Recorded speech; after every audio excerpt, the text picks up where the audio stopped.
This is the Seahawkers Podcast, episode 443.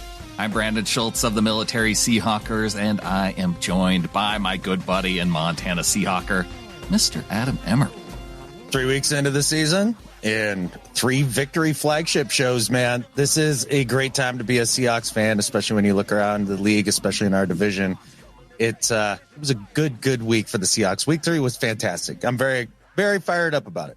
I'm fired up too. You know, a lot of people trying to poo-poo our 3-0 status among the NFL, Adam, and I'm a little bit annoyed with it. You hinted at it with me after the game a little bit of does this team feel like a 3-0 team, or I forget how you phrased the question exactly.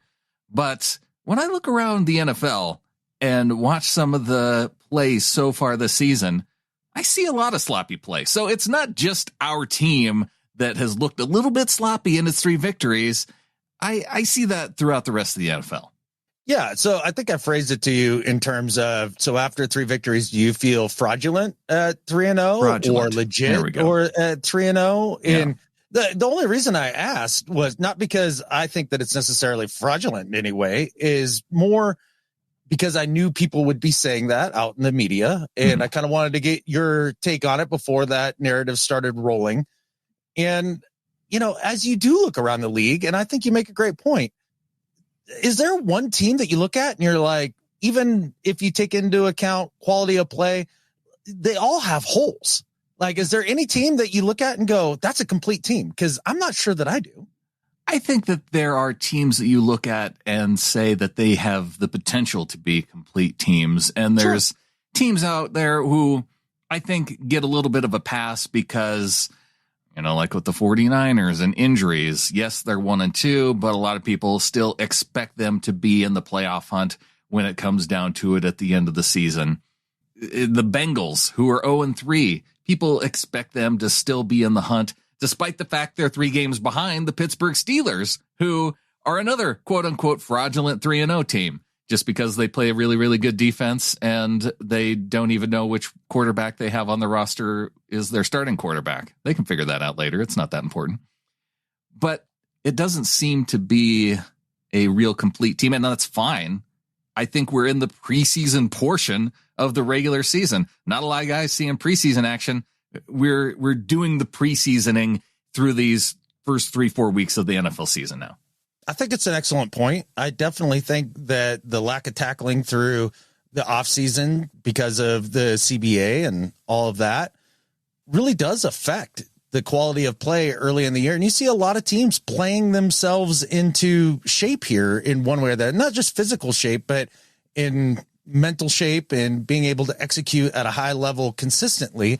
And it's difficult to do if you don't have the reps in with the new teammates. And especially if you look at our situation with a new coaching staff, it definitely is going to be a bit of a struggle out of the gate. So if you can come out of the gate, and even if it's against opponents that people at this point in time view as less talented, and you get wins and you stack those wins through the first 3 weeks of the season, it puts you in a great spot. Like, even if they are lesser teams, you still have to go out there and play them, and you have to put up the dubs. It'd be like being the 49ers, where you go out, you play a Rams team that is a shell of itself, and you still lose. And you put yourself in a deep hole. Seahawks haven't done that. And look, even Mike McDonald, if you listen to him in his coaches show, which, again, big shout out to Brock and Salk for the new coaches show with Coach Mike. It is easily my favorite listen every single week, because they really get him in a headspace where he's more relaxed, and he really does. One thing I appreciate about Mike is he really does just kind of tell you what's on his mind as much as he possibly can. Yeah. And he really did kind of emphasize the fact that him and Grubb are learning, and him and AD are learning. And sometimes he's even got to have Leslie Frazier come in and kind of look at him and be like, dude, what are we doing? Like, you relax a little bit, or, you know, I need you to take about 20% off the top, or whatever it is. And if you can go through those growing pains and stack some W's, like, that's a great start to your career as the Seattle Seahawks head coach in this tenure. I'm excited about it. I don't care that these teams have been lesser opponents, because they have. At the end of the day, there's still wins, and it's going to go a long ways into getting this team into a position to make the playoffs. Their odds just get better and better with each week here as we've gone along. We have not had a 3-0 team since the Super Bowl season. Adam, are we ready to say it? This team's going to the Super Bowl. Go to the Super Bowl? I think that's part of the reason why I feel that me, along with some other Seahawks fans, they might feel like it is a fraudulent 3-0 because you look back to that team that went 3-0 on its way to a Super Bowl championship, and you go, well, shoot, this team's not that team. True. I mean, even yes, we've seen improvements on the defense, but this isn't the Legion of Boom. And sure, by the end of the season, maybe they grow into that. We talk about tackling. Tackling has improved tremendously, even in these 3 weeks. And week 1 wasn't even that bad. It really wasn't. Week 1 was fine tackling. Week 2, it slipped a little. Week 3, it came back. And I think that's a great marker to Coach Mike's style and what he's trying to get done and how he's able to get through to the players. I think that's huge. And look, I mean, Pete Carroll's first year, the winningest coach in franchise history, his first season with Matthew Hasselbeck at quarterback, they won the division with a losing record. The Seahawks are almost to as many wins that the experts predicted we would have this season, and we're 3 games in. Right. So I'm not sitting here thinking, well, shoot, they don't look like the Super Bowl year LOB team. I mean, shoot, he's just getting warmed up here, and there's a long ways to go. But I think there's a lot of things that we saw in the Dolphins game that should give a lot of people pause that are calling this start fraudulent, because even though they're playing a backup quarterback and a team that has a difficult time, I think, on the road as a whole, they really did put the clamps down on them, even in difficult situations where, Geno throws the bad pick early in the game and sets them up right on the goal line, and they get right down in the red zone there, and they get their only 3 points of the game. Like, that's impressive to do that. I don't care if it's against the JV. Like, that's a big deal. Well, there was a tweet that Field Goals put out, and they said that last year's Seahawks defense had the 7th best starting field position. And we know how that worked out for them. We watched other teams just drive down the field and find a way to score. This year, just in 3 games, we've watched them have some bad special teams play that puts the other team in good position. We've seen turnovers that have put other teams in good position. And the Seahawks so far are 4th in points allowed. So despite all of the things working against them, this defense is holding up really well. It's one of the best in the leagues at keeping points off the board, despite being in position to give up points. And that's the name of the game. You keep them from scoring, allow your offense to go out there and at least just get you over the hump. And that's kind of where the offense is right now. It's been a little streaky. We've had some issues throughout each of the 3 games that you can look at and go, okay, like, that's concerning, but I don't think it's alarming either, as Grubb feels his way through his first season as an NFL coach. And while some of those concerns were things that worried me a little bit coming into the season, I look at this game and I go, as far as like run to pass and those sort of things, I don't necessarily put that on Grubb in this game. I mean, you look at that middle portion of the game, about halfway through the second quarter, almost all the way to the fourth quarter, right out since the Jason Myers missed field goal, 4 out of their 5 drives, they ended up in a 3rd and at least 15 plus. Right. And when you get there, it's really difficult to establish a ground game and to try to stick to that and really keep that balance. So in this particular game, do I hold that against Grubb? Not really, especially when you look at some of those drives, and they did start out running the football. So I think he gets it. I think it's just going to take a little time to figure out exactly how to implement it. Well, yeah, let's look at those other 2 drives after the missed field goal, because one was the next one in the second quarter. Geno was sacked on 1st and 10, and that was the Sealer sack where he put a move on Charles Cross that put Cross on the ground.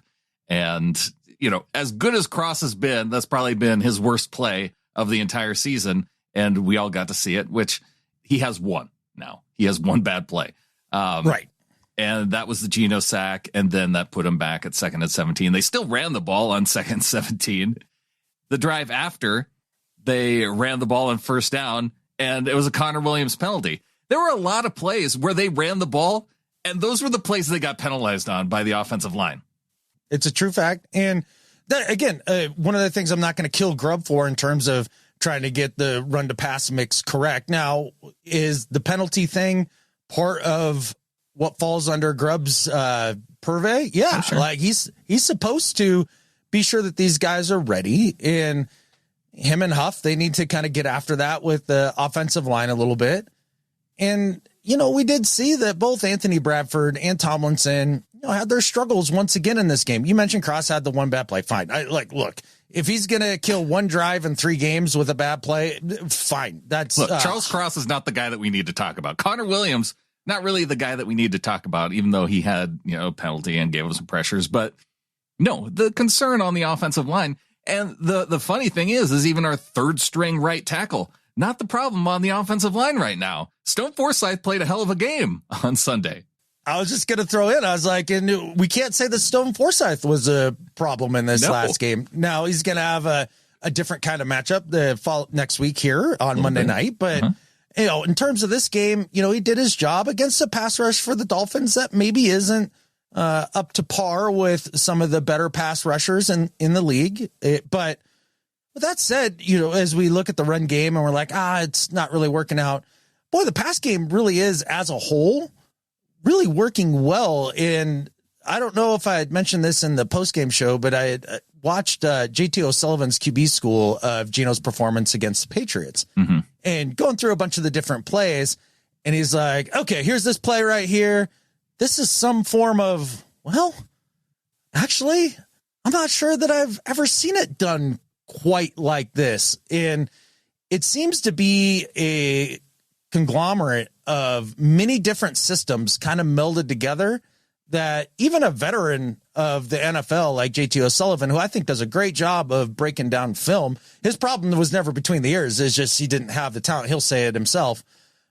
Even he looks at this passing offense and is like, oh, this is genuinely different, and it's been effective. Give the man his flowers. I think one of those plays that really demonstrates that is the long touchdown pass to DK Metcalf. Even the defense, the Miami defense, was fooled badly on that play. And so you can give credit to Grubb. You can give credit for DK for selling the route as they would expect it to be and then turning up field and burning everybody. Credit to the offensive line. Charles Cross did a great job holding up on that play, giving Geno just enough time. And that's a big play like that. It helps put them up early, and they don't have to look back after going up 17-3 at that point. It was a fairly comfortable game as a fan. You'd kind of wish that Myers' field goal had gone in. I especially wish that Myers' field goal had gone in. I would have hit on one more of my bets for P&W Prop Stars, but such is betting life. And look, if they could have just gotten... And for those people out there that say, oh, where's even year Jason Myers? Hey, even year Jason Myers, he missed field goals. He just missed them at times where those field goals didn't really matter. It was the odd years where he missed them when they mattered. It was 53 freaking yards. Right. Like, I understand that we're in a golden age of kicking right now. Even the bad kickers can bang it through from 50 with some regularity. But look, I mean, he banged through a bunch of 50-yarders in the last few weeks here, and he ends up pulling one just a little bit. It happens, and I'm not going to bang on him for it. But you were just kind of, or at least I was, just kind of hoping, after that missed field goal, like, okay, let's get down there one more time. Let's just get one more score, and then this is a wrap. But they weren't able to do that until early in the fourth quarter. And that's when they kind of stopped beating themselves with the penalties, and they got to the run game, and Sharps looked pretty good for a drive. Well, he not only looked good for that drive, but then the run game helped close it out with Kenny McIntosh.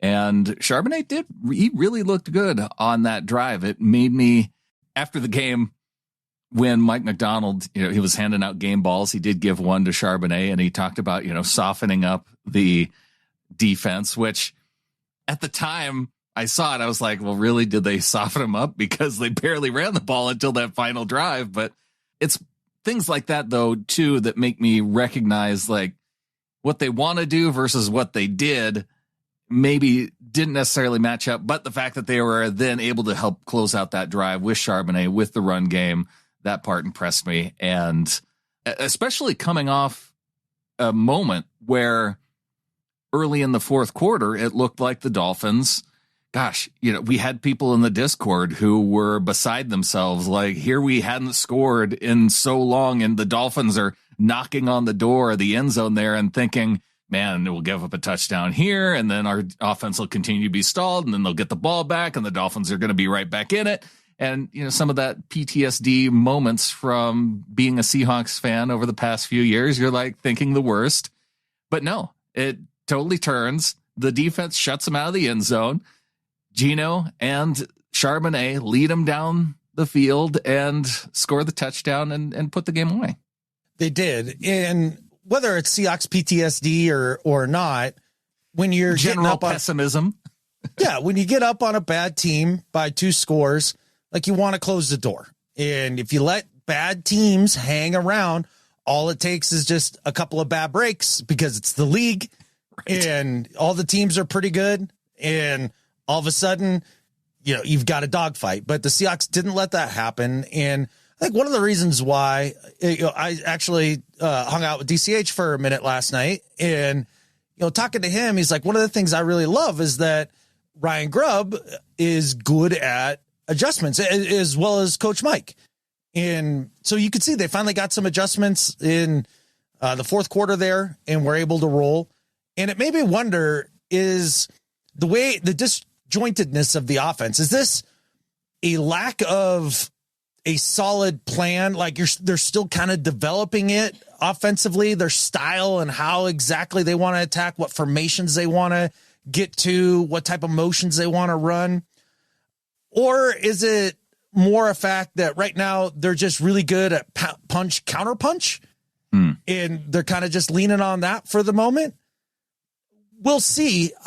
I'm not quite sure which it is yet. We only have 3 data points, and this game didn't help with that necessarily because of the streaky offensive play, but kind of such is the league right now. I haven't seen any one offense through 3 games where I look at it and go, that's a complete offense. Like, they're money, game in, game out. They got it figured out. They know exactly how they're attacking people.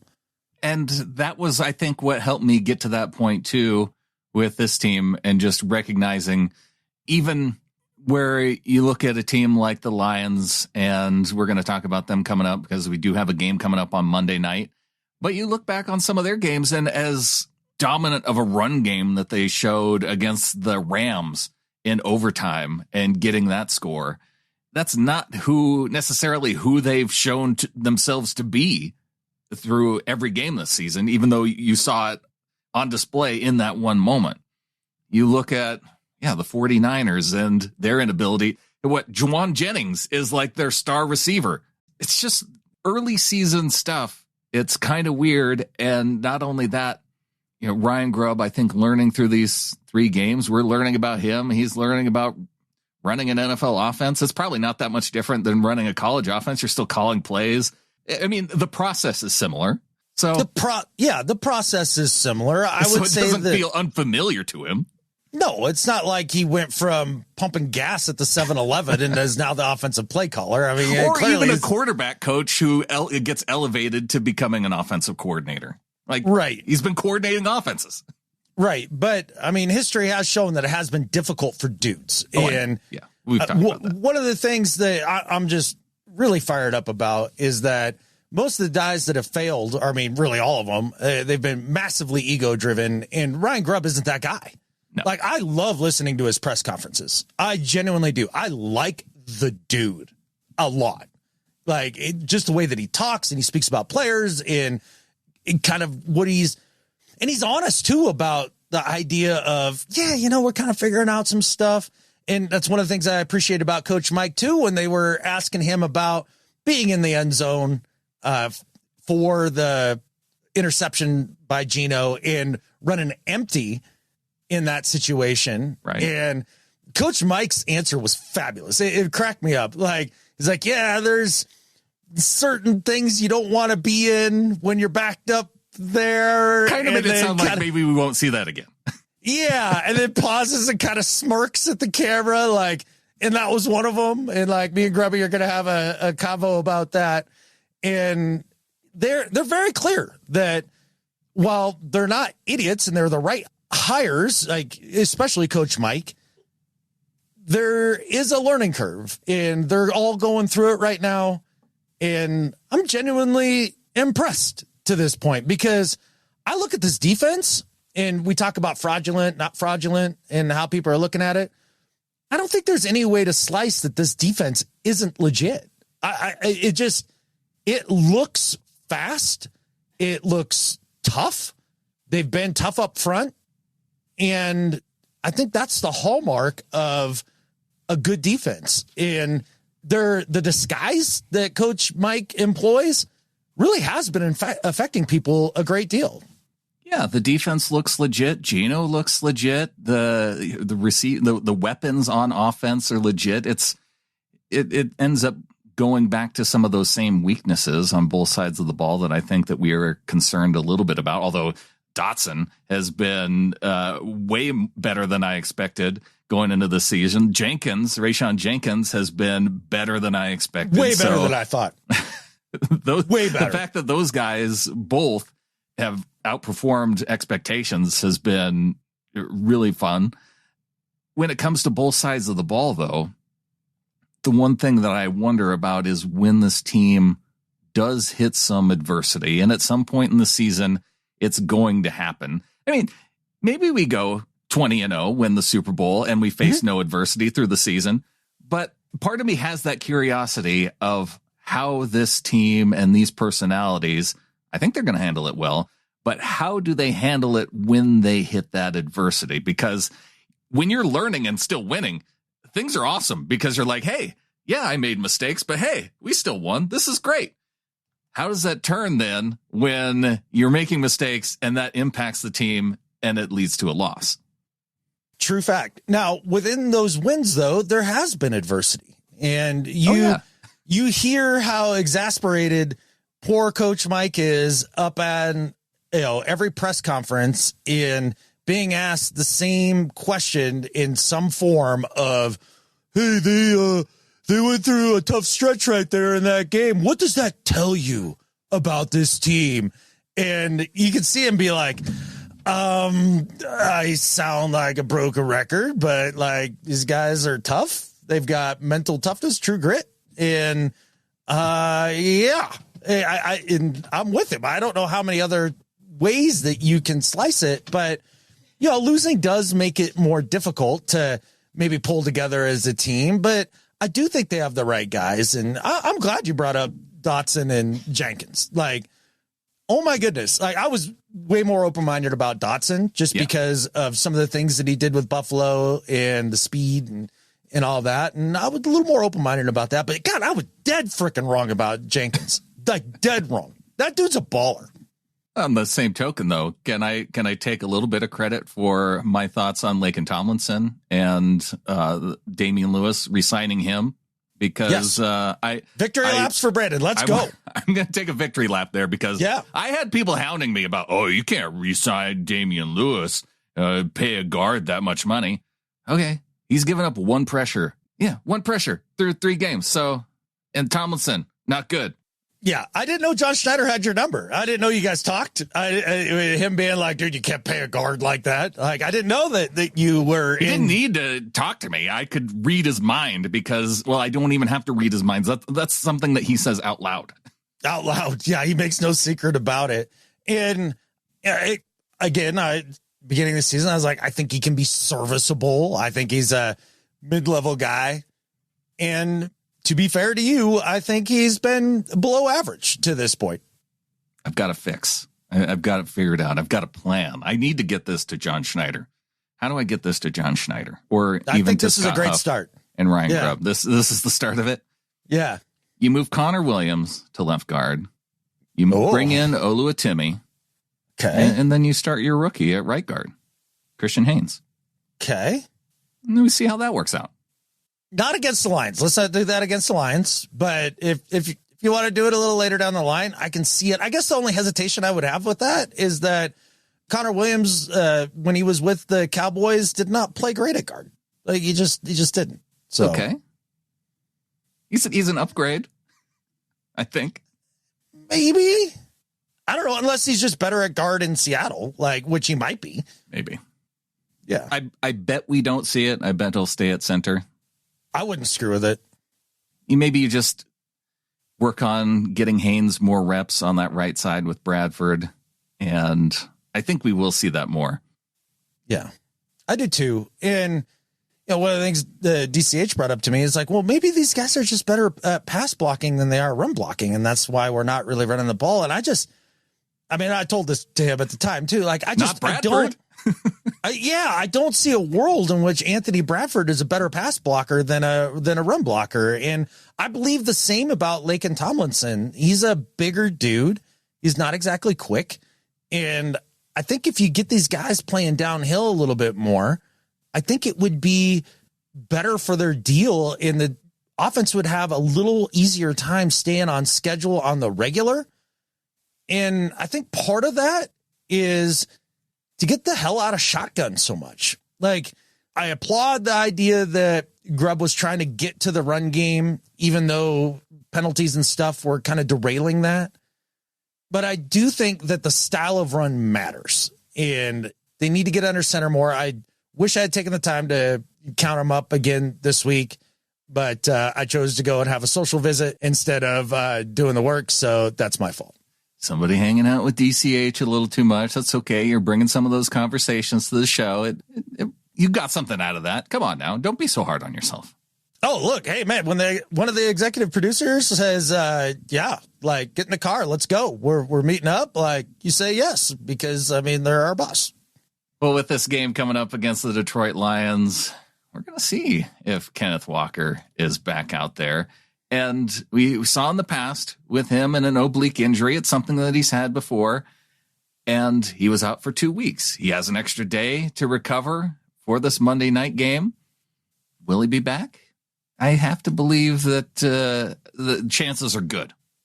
I have a feeling he didn't play in the Dolphins game knowing that they thought they could get by and then go into Detroit in primetime and have K9 ready to go so that they can try to put together their first complete offensive performance. The defense did their thing this last week. That was a complete performance. And I think one of the interesting things when you look at the 2024 Detroit Lions and the 2024 Seattle Seahawks is they are teams that are in a very similar state at this point in the season.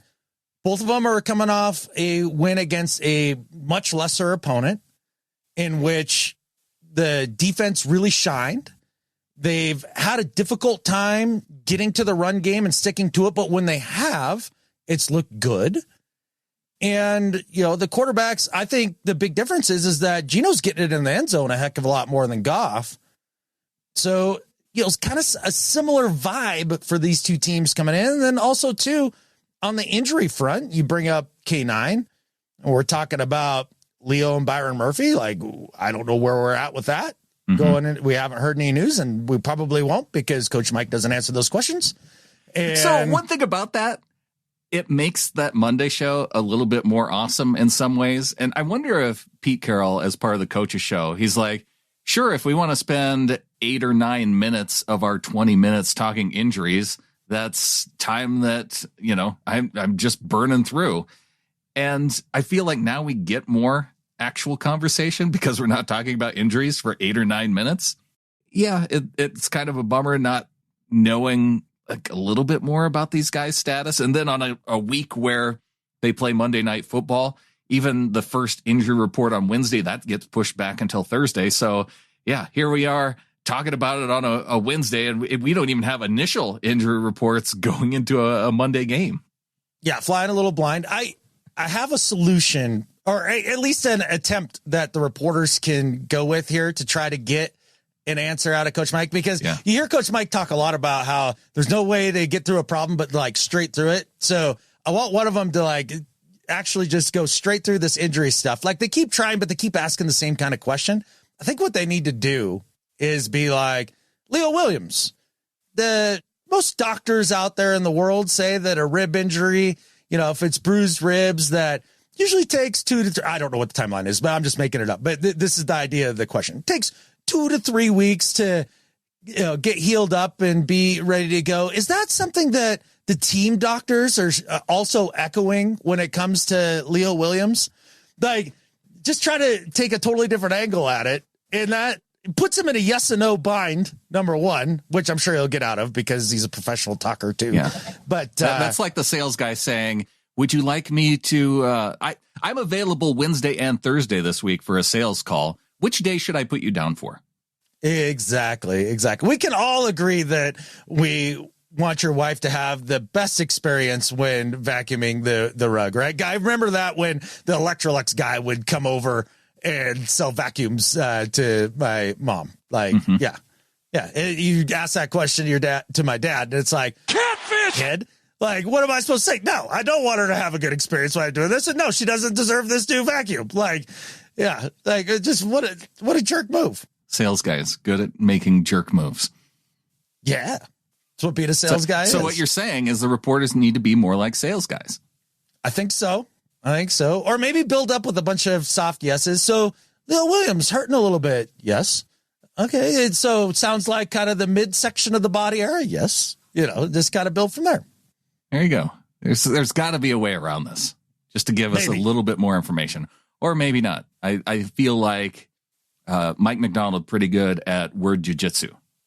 He's learning on the fly, and you can see him get better each and every week. I do appreciate that. But yeah, I think those are two massive question marks going into this game from the Seahawks perspective. And then you look at it from the Lions perspective, and they've got some injuries they're dealing with as well. And I think the number one in my mind is to go full Greg Olsen enunciation here. Sam Laporta has a low ankle sprain, and we'll see if he's available because he's a monster. And that's somebody that does scare me a little bit.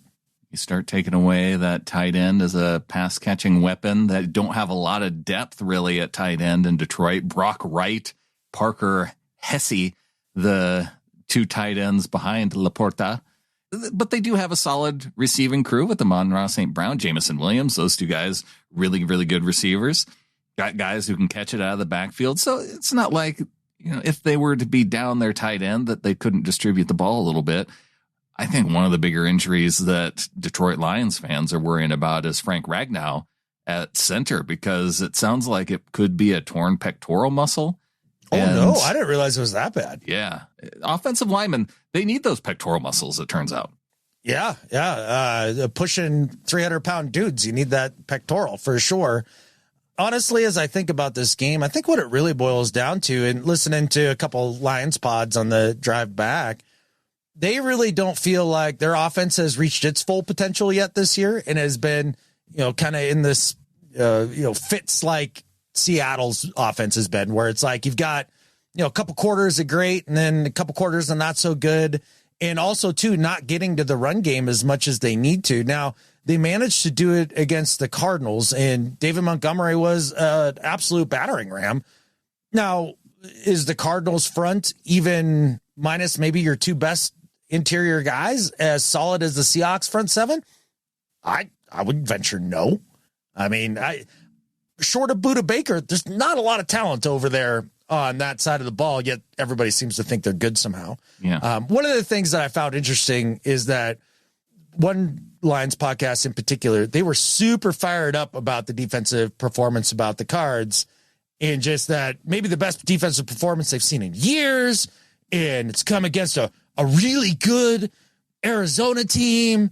And, it's Kyler and Marvin Harrison and Dortch. And Dortch, don't forget Dortch, who's delightfully under average. They shut down James Conner, though.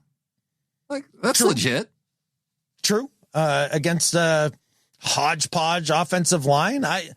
I am not a believer at all in this Cardinals team is freaking good. Like, I think that's one of the biggest false narratives of the beginning of this year and from the offseason on. Like, I feel like it was one of those things where people were like, well, nobody's talking about the Cardinals and like maybe a full season of Kyler, or just chalking in a full season of Kyler, which probably won't happen, and getting excited because he's throwing the ball around a fair amount early in the year, like he always does when he plays. Like, wake me up in week 10.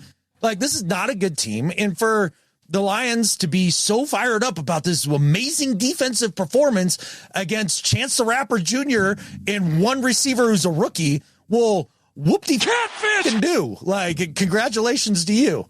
I think there's reasons to be excited as a Detroit fan about some of the guys that you have on defense, though. I like the personnel. Oh, yeah. And you can't start talking about the Detroit Lions defense without going first to Aiden Hutchinson, who already has 6.5 sacks on the year and 25 freaking pressures. Yeah. That's nuts. Remember how Storm Forsythe wasn't the problem in the Dolphins game? Yeah. I'm genuinely worried about what that looks like against the ilk of Aiden Hutchinson. He is a freaking monster. So you do have to worry about that. They have good linebackers with Jack Campbell, Malcolm Rodriguez. I really like their safeties, Brian Branch, Kirby Joseph. Cornerback, some questions there. One of the things that was a tell for me when I looked just to see who the leading tackler was for the Detroit Lions, and it was Carlton Davis, their cornerback. That's not a good sign. That's not a good sign when you're cornerback. That means you're being targeted.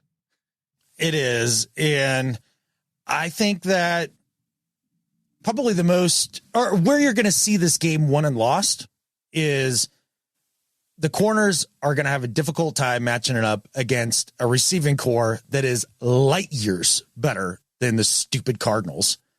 And then we got to hold up offensively on the line to give Geno the time to exploit those matchups. So can our offensive line hold up a little better than their corners? Like, that's what we're going to be looking for. And then are they able to get K9 going early and consistently? I think that's going to make a big difference for them. And defensively speaking, it all comes down to shutting down David Montgomery. Like, look, I know Jahmyr Gibbs is electric. I know he's fast. I know he's exciting. I know everybody thinks that he's the man there, but he's not the man there. He's not the man. It's Montgomery. It's freaking Montgomery. And that dude pounds the rock and was dragging tacklers in that Arizona game. So tackling is going to have to be on point. They shut down that run game and made Goff one-dimensional with Reek and Spoon out there covering quality receivers, high-quality receivers in the Sun God and J-Mo. Mm-hmm. Like, I like that matchup way better than vice versa, our receivers against their corners. I think it gets real tough for the Lions real quick. And I don't expect this to be the shootout that we've seen the last couple times that these two teams have met. I think it has the potential, though, just because, and that's one of the weird things to me, too, going into this game. Ben Johnson was so hyped up in the offseason because he was one of the guys that we were looking at potentially being our head coach, one of the guys that we were excited about.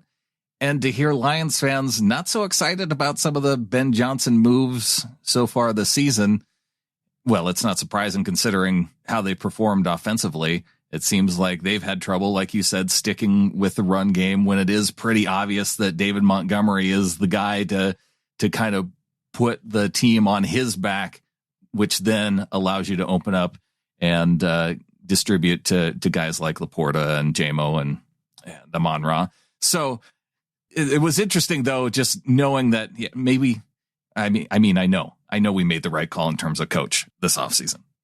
I feel great about it. I love the idea of having a defensive guy. And I know everybody was thinking offensive dude, and you got to bring the offense guy. The league's all offense. And then we watch the beginning of the season, and we watch this thing happening that I have been screaming into this microphone, it seems like, for the last 6 years of, look, The passing offenses have peaked. The defenses are starting to figure this out, going with the too high stuff. And the first team to figure out that they need to play smash mouth football and take advantage of the smaller, lighter linebackers, the smaller, lighter defensive linemen, and the too deep safety stuff, like, you're going to be heavily successful. And that's exactly what Lions fans are complaining about with Ben Johnson and the Detroit Lions offense. They're like, get the rock in Montgomery's hand, get it going, and then let Goff take us to victory. That's what they're thinking. And it's the right thought process. Ben Johnson hasn't seemed to have gotten there yet. There's that part of the coaching that it could turn in a game like this. There's also the part of Dan Campbell. And one of the things that has put the Lions into a bind, not just this season, but in past seasons, Dan Campbell can be very aggressive. And it's a lot of times those decisions to be overly aggressive that ends up putting the Lions in more of a bind than really they need to be, to where maybe they just played it a little bit more conservatively. They end up with wins. And yes, I know folks in the stats community say, well, ultimately it balances out and you're going to end up winning more games than you lose because being aggressive more often leads to more victories. I don't know if that's always the case. I think that if you can find ways to defeat that tendency in Dan Campbell to be aggressive, that you can end up winning in a game like this where you have a really, really good defense. Those tendencies, you have an opportunity with a solid defense to exploit that tendency to be overly aggressive. Yeah, and I do think the league as a whole has shifted to this, you're anywhere close to the 50, and it's fourth and less than 3, 3 or less. Like, you just go for it. That's what the analytics dudes say. You just go for it. Don't worry about it. Just go for it. All balances out. And I think one of the things the analytics dudes have failed to take into account is most of their analytics are based off a time in the league where going forward on fourth down was more of a surprise than a guarantee. And I think more teams, defensively speaking, have figured out, okay, this is the offense's new MO as a whole throughout the league, and they're better prepared for it. And I haven't looked at the success rate on fourth down this year, but my guess is league-wide, it's a gut feeling, could be wrong, but my guess is that it's down. And I think it'll continue to trend down as defenses have caught up to this new offensive philosophy, making the analytics out of date. Yeah, I don't know quite how to balance out some of the analytics for what situations and what teams end up being. But the one thing that has me hopeful is I feel like Coach Mike has a better gut feel for when to go and when not to go in some of these situations. And he has been aggressive. And I like being a little bit aggressive. Yes. I just don't like the over aggressiveness. Like, yes, it says this, so this is what we're doing. Go back to, what was it? The Falcons game this past week. They got down to where they were in field goal range. They had a lot of time on the clock. It was fourth down. And maybe with the analytics in the case of the Falcons playing the Chiefs, it kind of goes against all that because you're playing against Mahomes and you probably do want to score like as much as possible. But you look at that late in the game, the Falcons, they get down to where they could kick a field goal, be within 2 points of the Chiefs. You got to ask your team to go make a stop and then get the ball back to where you can kick another field goal to hopefully end the game. Yeah, they're down there going for touchdowns when there's still plenty of time left on the clock. So I guess with Mahomes and Andy Reid, you just think that, yeah, if you're going to do the go-ahead score thing, then they're probably going to come back and ultimately score, and then you're going to have to score again anyway. So maybe the analytics say that you're going to need as much scoring as possible, and maybe it makes sense. But I don't know. In my mind, it seemed like, why wouldn't you just kick the field goal, count on your defense to make a stop, because they have to make a stop anyway with the amount of time left on the clock, and then you need that, and hopefully your team can go out and then kick a field goal. With the way that it ended up performing, it would have worked out my way. Hey, look, I think coaches are going to start to wake up to the fact that 3 points is 3 points. Like, that's points. Like, and it makes it easier the next time that you get the ball to win the game because you got points. So look, there's a time and a place to be aggressive. And it was one of the things that we all as 12s griped about with Pete. And we get a better version of that here with Coach Mike so far. I do think that it's something that is going to shift in the league over the next couple years here as teams have become more aggressive and defenses have really caught up. I mean, the defenses have really caught up this year as a whole. I mean, passing's down, scoring's down, and everybody bitches because all they want is Star Wars football. I think it's great. I love this. This is football. It's great football, but it is not great for fantasy football. So, boo. Catfish. Who? I know. We want our fantasy points, Adam. I don't, and I don't care. I don't care about anybody's fantasies. I just don't. Well, my fantasy is for our Seahawks to get the win against the Detroit Lions, and I think they have a good chance to do it. And I think that finally, after people think this team may or may not be fraudulent, a win over the Lions could help turn that. Now, maybe they'll say, oh, well, the Lions were injured and they had so many injuries that the Seahawks, they got by again. Had the Seahawks beat, I don't know, the Bengals, the Buccaneers, and the Dolphins, I still leave the Dolphins in there because all three of those teams, well, two of them were playoff teams last year. The Bengals expected to be a playoff team this year. If we had beaten those three teams, I think people would feel a lot differently about 3-0. But yeah, the Broncos, they just beat the Bucs. We beat the Broncos. The Patriots, they beat the Bengals to start the season. We beat the Patriots. And, you got the win over Miami. And it wasn't the Miami that we expected, but still got that win over a playoff team. And we can do it again on Monday night. Go get a win over a playoff team. Yeah, absolutely. And, you talk about, well, who the Seahawks played and it's fraudulent. And, I said after the game on the post-game show that I thought that this Lions game would be one where you'd be like, oh, no, this means you're legit if you win. Are we sure? Like, who have the Lions played at this point? Like, a lot of NFC West teams.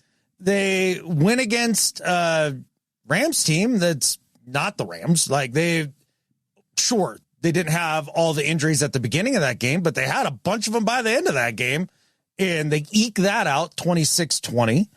They lose to a Bucs team that, like you said, just got smacked around by the Denver Broncos. That's interesting. Like, I'm not sure that we know that Tampa's a world beater.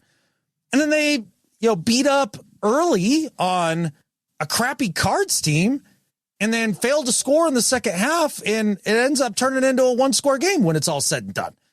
Are we sure the Lions are for real this year so far?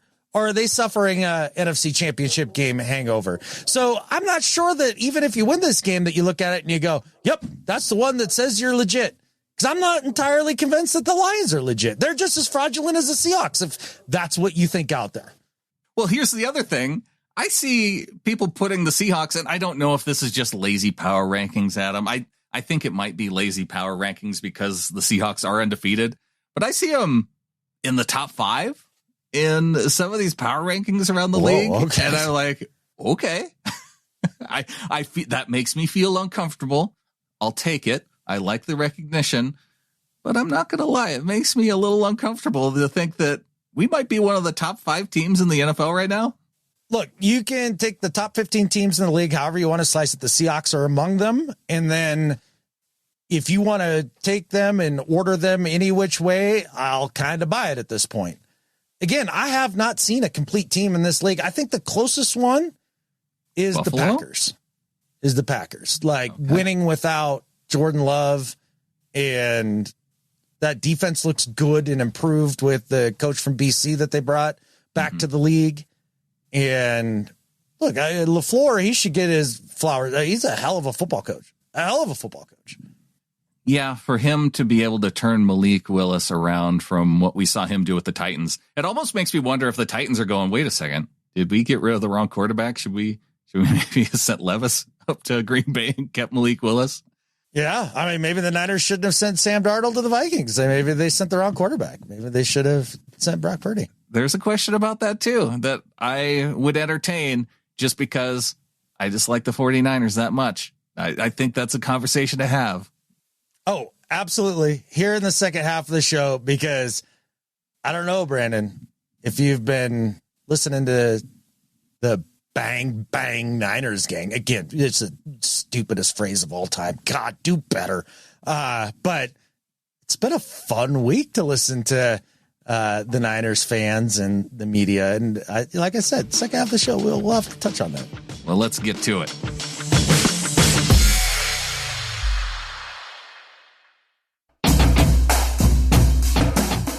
Second half of the show, probably going to be a little bit quicker than usual, Adam. I know you're going to be hitting the road here. And yeah, you've got an early morning ahead of you. Well, look, I did all of this to myself and, well, to a degree. You can blame it on DCH. It was partly an executive producer decision. No, it's in zero ways DCH's fault. It's all mine. Got asked to fill in on a sawmill gig, and I said, sure. And then forgot that this is the one weirdo mill that likes to grind, like this one and its sister mill, that like to grind on a Friday instead of Saturday, Sunday, like every other gosh dang mill out there. And so I thought I'd have another day to sit down and do this and maybe have a night's sleep in between, traveling back and forth to Northern Nevada. But, yeah, no, not the case. Got to be up at 3:30 a.m. To drive the hour and a half to the airport. It's going to be fun. I'm really excited. Really, really fun. I guess that means no Thursday Night Live, no Thursday Night Live picks. I'll have to get all your picks later. I don't know. I might be able to do Thursday Night Live because we get in at like 2 and, I can have a nap. All right. And yeah, we got to get up early, go to the mill on Friday, but it's not like we're going to do Thursday Night Live at 1 a.m. Oh, that's a good point. Okay. I wasn't sure. All right. Well, there's a few teams that haven't been able to do diddly poo pretty much this entire season, and it's all of our rivals in the division. Should we do a little rival roundup here? Because it's juicy, dude. It's so much fun. If we can't enjoy the fact that every other team in the NFC West is 1-2 as we sit atop the division at 3-0. I mean, what are we even doing as Seahawks fans? Exactly.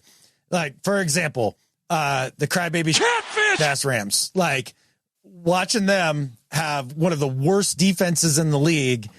And just to see the whole, we'll get rid of Aaron Donald, it'll be fine. Like have that all blow up in their face has been just chef's kiss to that. Like, it can't be any happier about that. And then, Kyler putting up his big numbers against a dumpster fire Rams defense. The Lions beat the crap Cardinals. They're like, yeah, look at that. We held an offense that scored a bunch of points against a crap defense. And then one of their signature victories is over a crap defense week 1 and the crappy Rams. And then the cherry on top is the crappy Rams to take on the Niners this last weekend. And then make them look stupid. Oh, my God. It's so good. It's so good. I know I don't like seeing happy Sean McVay after a victory like that, but I also like seeing sad Kyle Shanahan. So I can find joy in this game. And that's why I was a little bit hesitant to say who I wanted to win because I just wanted to be happy and soak in all of the sadness of whoever ended up losing. I thought I was going to be happier knowing that the Rams were pretty much in purgatory and had no shot to come back. But I think I'm much, much happier seeing Sean McVay give Kyle Shanahan the dad pat on the head at the end of the game. I'm like, good try, buddy. That was super fun. And then to listen to Niners Nation and to drink in the Niners tears this week. Oh, my goodness. Oh, my goodness. Fire Kyle everywhere. Get him out of there. He's a bum. Can't cover any vertical routes. They're all slow. Can't do that. Coaching staff has no clue who to play. They play all the wrong dudes. They're all pinning their hopes to like third string dudes that are so much better than the guys that they have out there. They're all pissed off about some receiver named Bell who can't catch a cold. It is so fantastic. And then to put the cherry on top, Brandon, the panic that is set in when they realize that the straw that stirs their drink, CMC, is an injury-prone player that they got so lucky with last year, which was annoying. Yeah, the last 2 years even.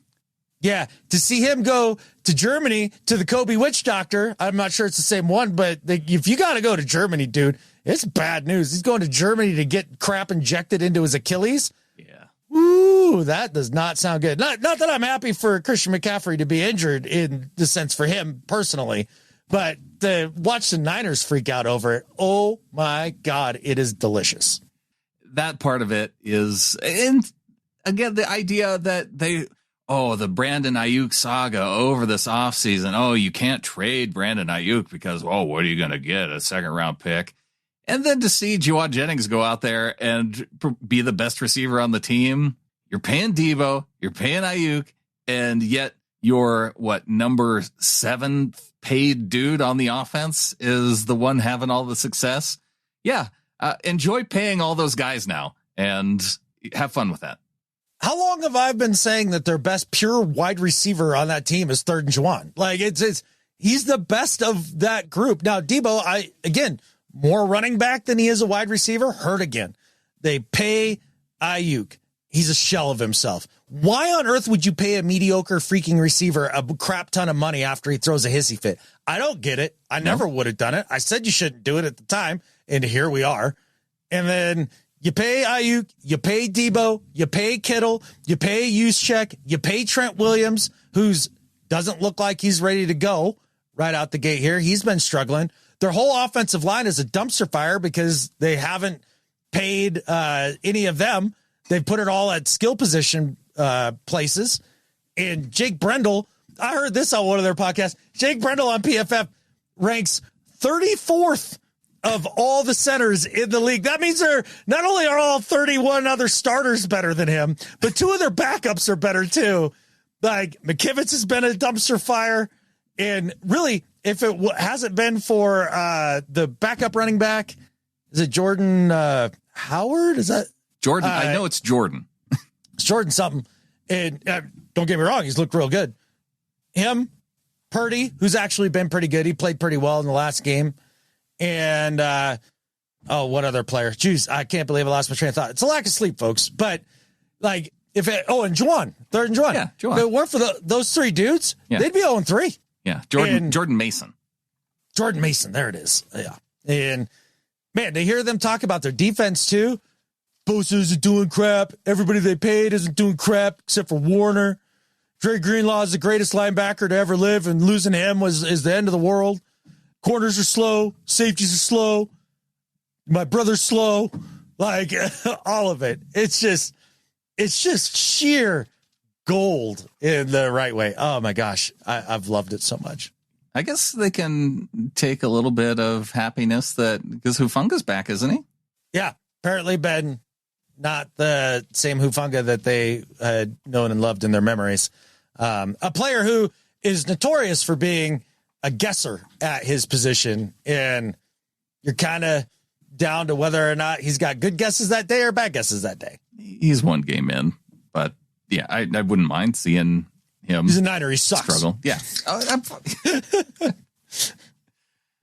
I'm sorry. I deviated from the script there for 1 second.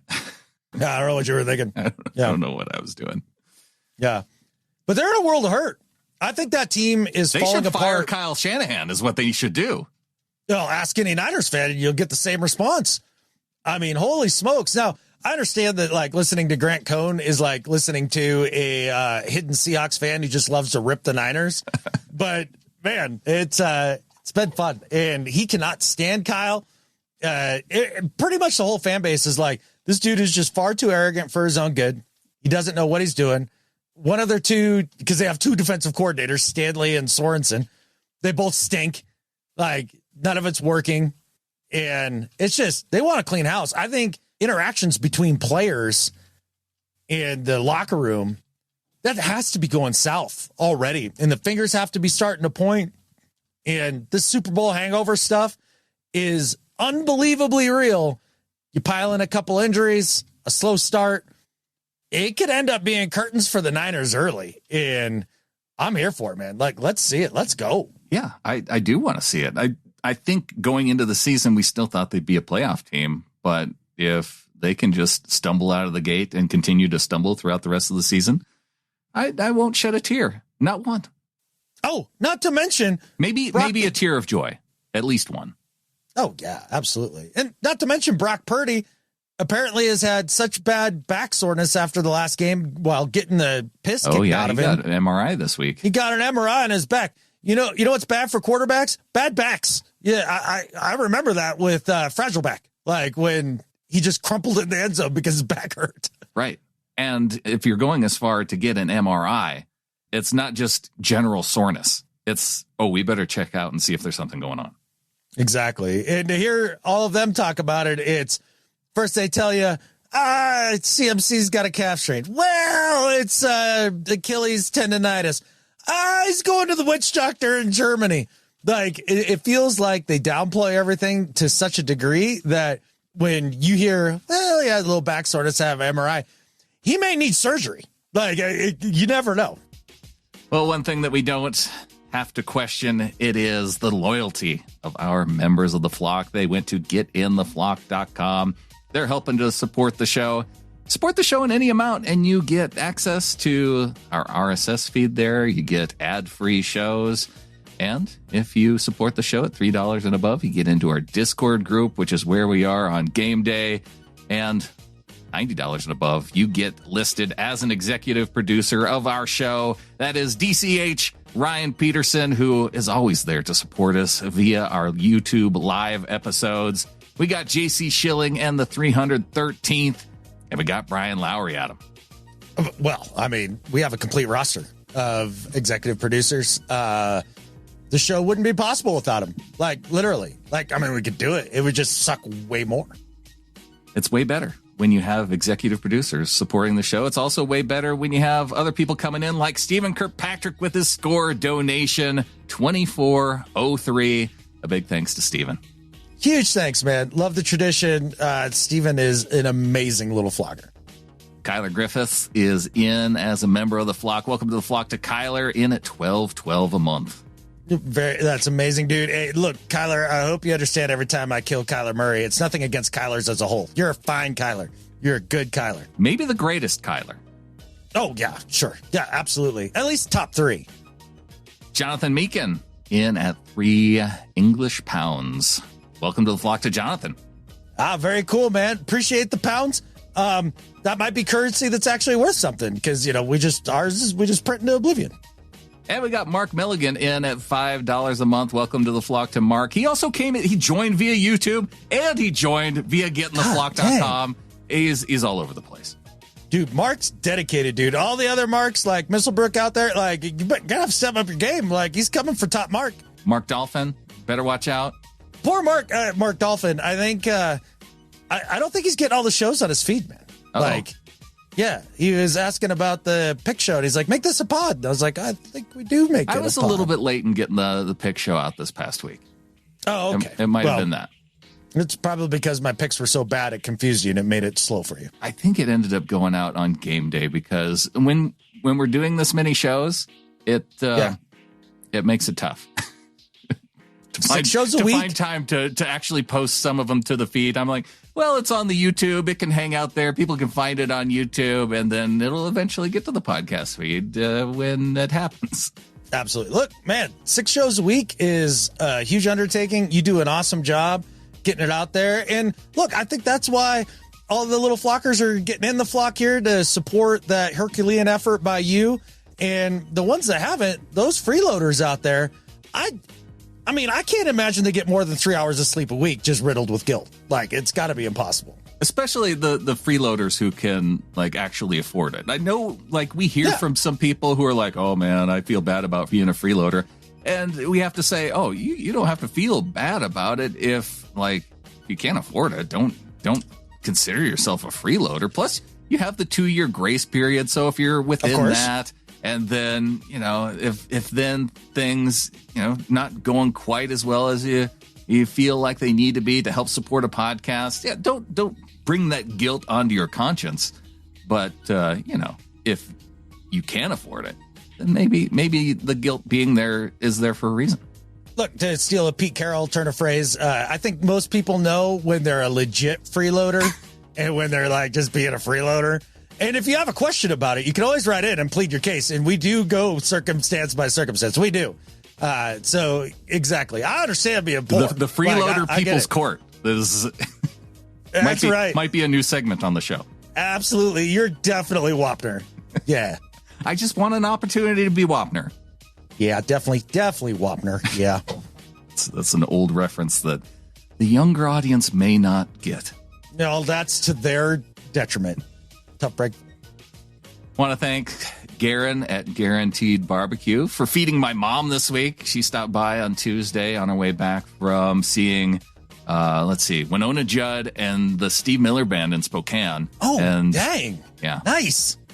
And she stopped by, got some food. And so I think I have brisket in the fridge over at her house to eat here in the next couple days.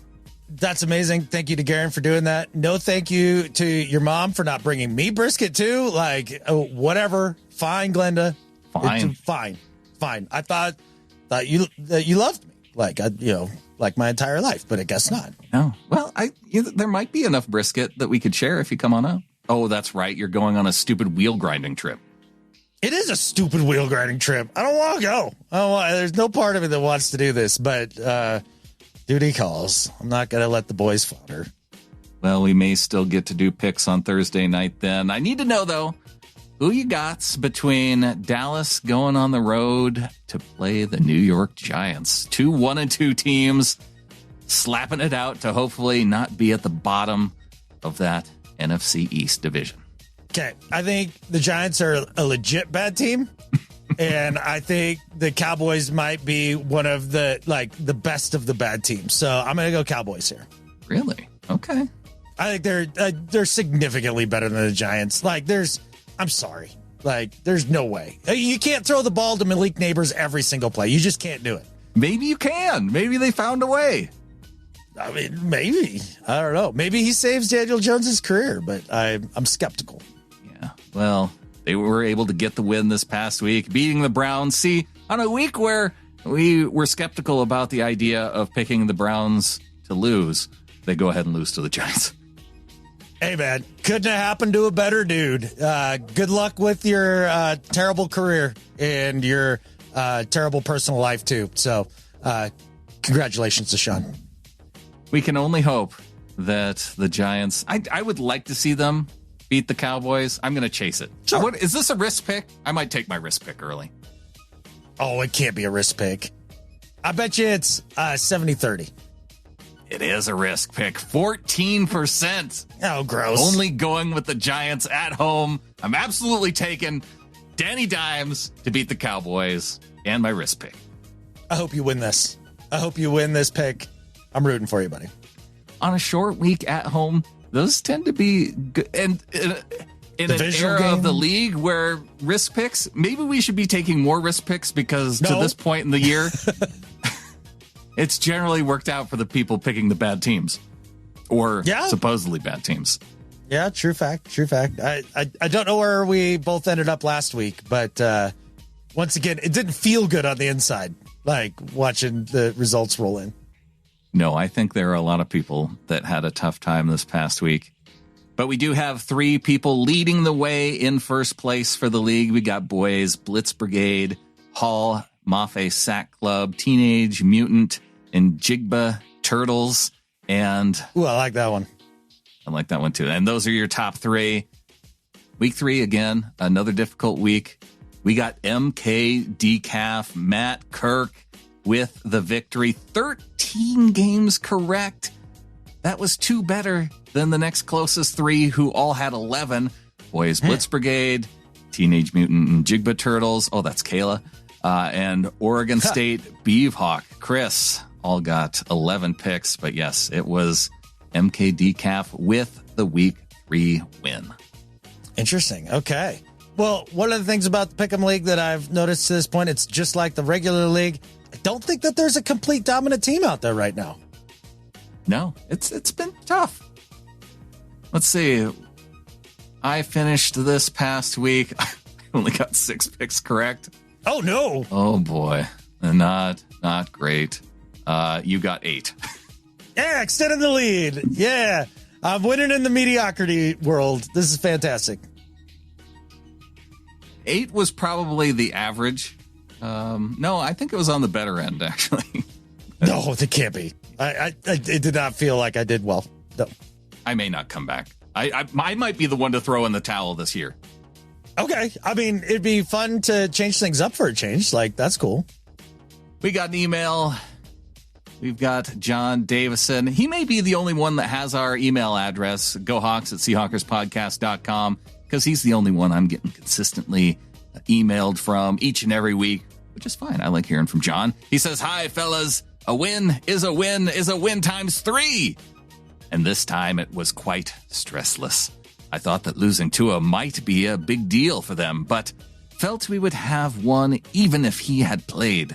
I've got to credit all parts of this team for this one. I thought Geno was enjoying himself out there, and Zach was so good that we didn't miss K9. The O-line did well, and the receiving core were brilliant. Does any other team have 3 receivers as good as yours? I doubt it. But coming up on Monday comes our biggest test. Let's go with some confidence and see if we can nick the game. Any chance of a free pass, Evie? Go Hawks, from John Davison." John, if you can get a free pass from Evie, I don't know. I'd be doing something. Maybe she would just have empathy or sympathy for her fellow countrymen. Tell you what, John, go ahead and pick the Lions, and let's see if you get a free pass. Let's see if you can slip one by Evie. As a goaltender, I would guess that she swats that away pretty hard. Yeah. I think the odds are extremely low. So thanks to everyone for being good. Thanks to John for sending in an email. And Adam, what do you say we get on to some do better and better at life? Okay, this was a hastily put together do better and better at life. So take it for what it's worth. But my do better this week is for Coach Mike McDaniel, who basically threw his team under the bus while blaming the 12s for their loss this last week. Apparently, after the game in the locker room, letting them all know that they needed to be better prepared to deal with hostile environments, and kind of lit into the team over it. And I'm sitting here thinking, the team need to be better prepared to play in a hostile environment. Let me see. Whose job is it on the team? Yeah. Does that maybe fall to the head coach? I don't know. Maybe he put more time into picking out his crappy sweatpants that don't even go all the way down to his feet and showing his ankles the entire time. I don't know what Mike McDaniel was doing, but it obviously wasn't getting his team ready. And then instead of taking accountability himself, throws his team under the bus. So to Mike McDaniel, do better. You really wanted to give him the do better for the showing his ankles with the sweatpants. Like, that is almost as bad of a fashion faux pas as wearing a visor, I think, in your mind. Oh, it's right up there with shorty shorts like Techno Thursdays back in the day. And look, it's not just him. Raheem Morris had fallen victim to his pants shrinking in the dryer as well. Like, it didn't go all the way down his legs either. And the thing is, they have to go no socks to make sure they show off the ankles. Or right? Do you think they wear those kind of socks that just only go like over the bottoms of your feet, essentially? Right. Yeah. The little try-on shoe socks. You think they're wearing those? Probably. Otherwise, I mean, can you imagine after a game? Like, man, that's some stinky coach feet there. Like, no, thank you. I don't know, man. Like, it looks like they're wondering when the flood's coming. It might be coming to Miami, unfortunately. Oh, is there another hurricane bearing down here? Yeah. Well, although don't live in a swamp. Actually, I think it's more going for the Panhandle, though, more so than Miami. But well, either way, I hope everybody does okay. I mean, good news about hurricanes: it's the most preventable natural disaster to fall victim to, because a week in advance that you need to get in your car and drive away from the ocean. Like, drive it's away not from that the hard. ocean, board up the windows. Or don't. That's up to you. It's your house, man. Do you. But, yeah, you got a week. Get away. It's not like a tornado drops down on your head. Like, that's tough. Or an earthquake pops out of the ground. No. You know what's coming. If you fall victim to a hurricane, like physically, it's because you're that dude from Austin Powers screaming, "No!" while the steamroller comes for him, over a course of 10 minutes. Still has produced one of my favorite GIFs online, though, of the dude with the American flag in the hurricane in the middle of the street. I don't know if you've seen that one, but no. It's really good. Does he get blown away? No, he's just out there like fired up for being out in the weather. Is he just out there being like Lieutenant Dan, yeah. like screaming at the hurricane? Bring it on! Go America! I got my flag, baby. That's exactly what it is. That's hilarious. Well, I mean, I hope he felt good about his choice. And There's a couple great things about hurricanes that we get. We get things like that, and we also get weatherman on the street as the hurricane is coming. That's must-watch TV.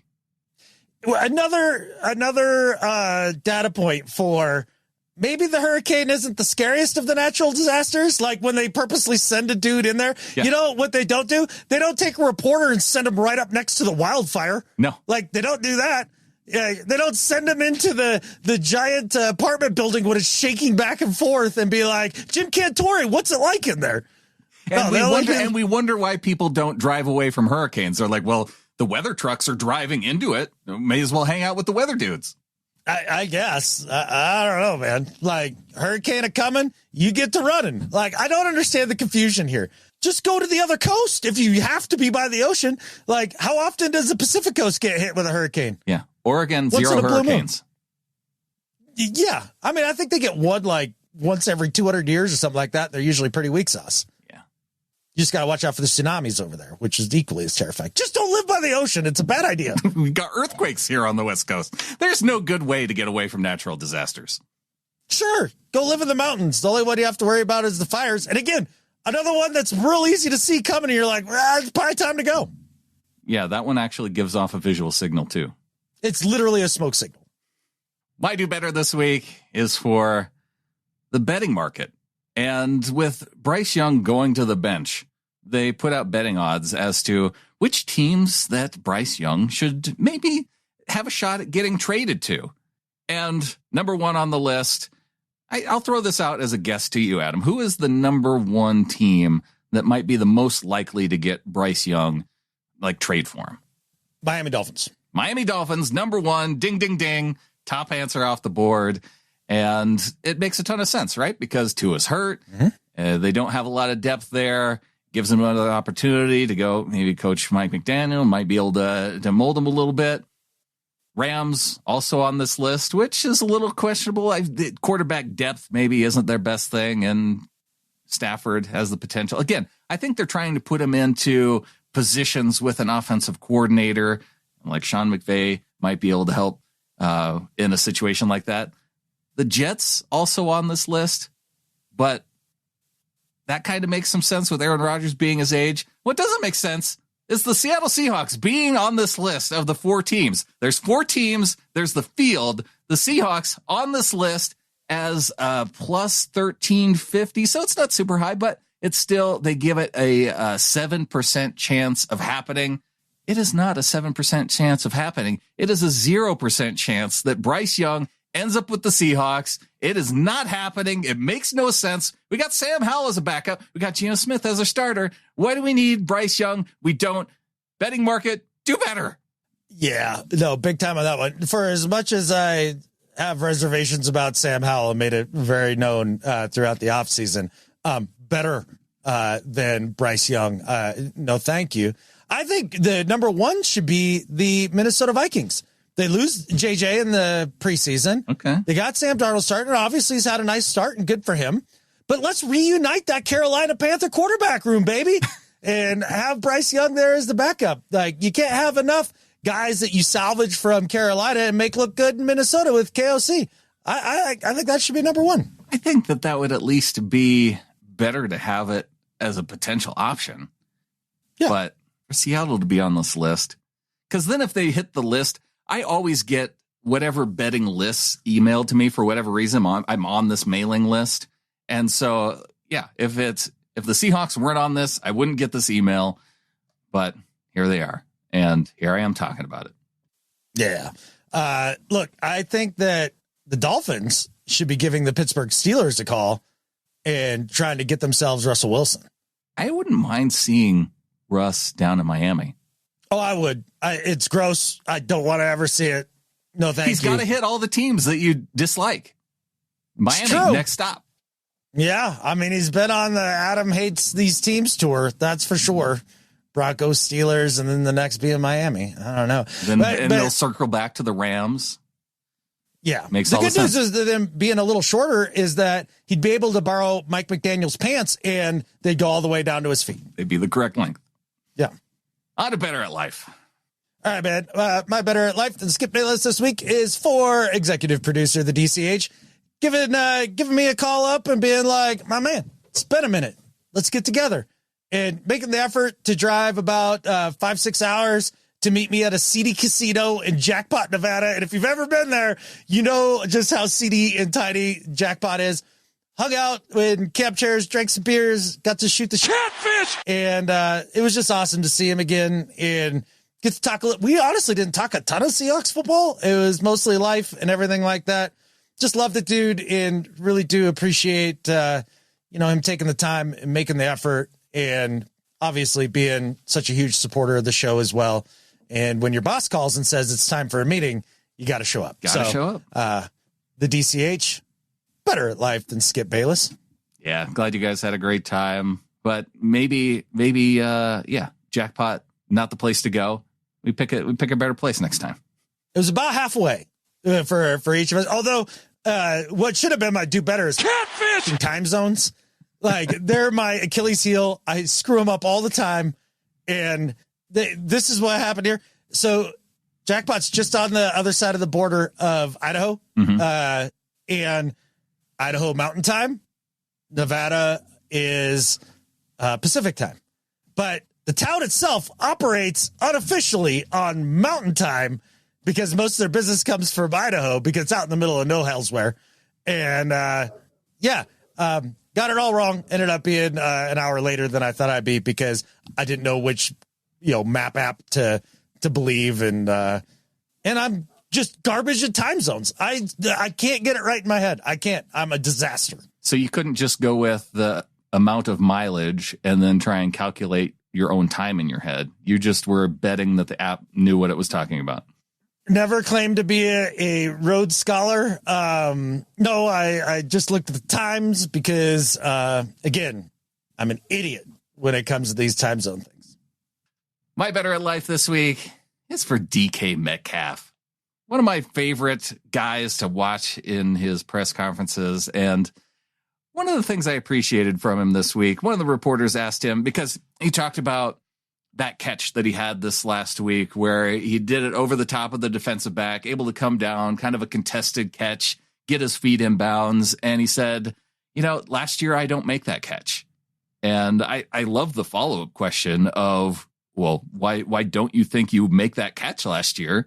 Because it's rare for an athlete to, one, admit that. And so then to follow up and kind of get them to answer that explicitly, he said flat out, because I dropped passes like that last year. And I love the fact that he was honest about it.